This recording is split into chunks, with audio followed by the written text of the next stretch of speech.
He was going back and forth pretty much for the first 15 minutes. I don't think anybody ever led by more than 5. Then you had closed the first half on a run, opened the second half on a run. What changed there in that midway point of the game that it would just stretch things out? Well, one, I think Danny Manning, you know, he's got a young team, and they've gotten better, and they're long, and I mean they played a good schedule too, and you know it takes time sometimes. I mean you go back now. We made a couple really not very smart plays. We fouled 2 shooters, fouled a 3-point shooter, didn't give him room to come down. Then we fouled a jump shooter.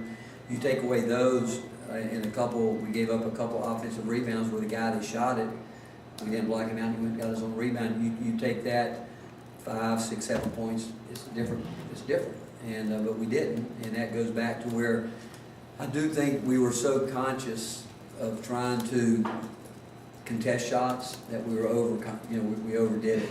And again, the 3 we didn't give room to come down, and then the foul line jumper we fouled.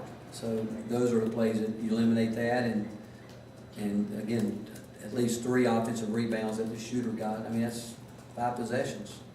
That makes up that keeps you from getting away earlier if you're capable of doing it. Caleb, and finish up with Rob.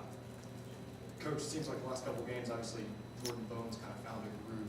What's allowed him to do that, whether game plan, mindset, what's changed for him?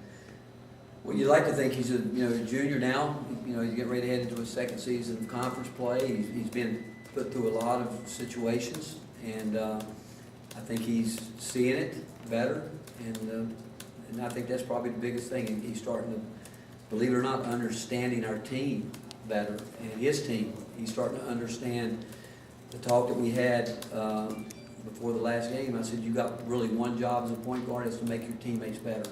And how can you do that? And I said, you do that by knowing where your space is on the floor and where their space is on the floor. And he's doing it. And he really does like to pass the ball. He really does. And he's quick.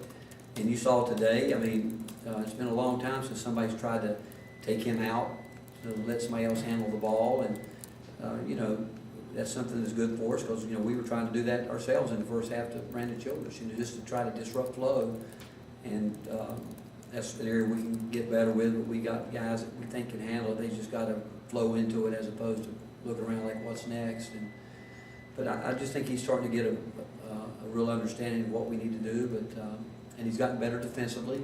That's a big part of it, and because I think any guy that gets lost on the defensive end and keeps it pretty simple on the offensive end, the game slows down for him.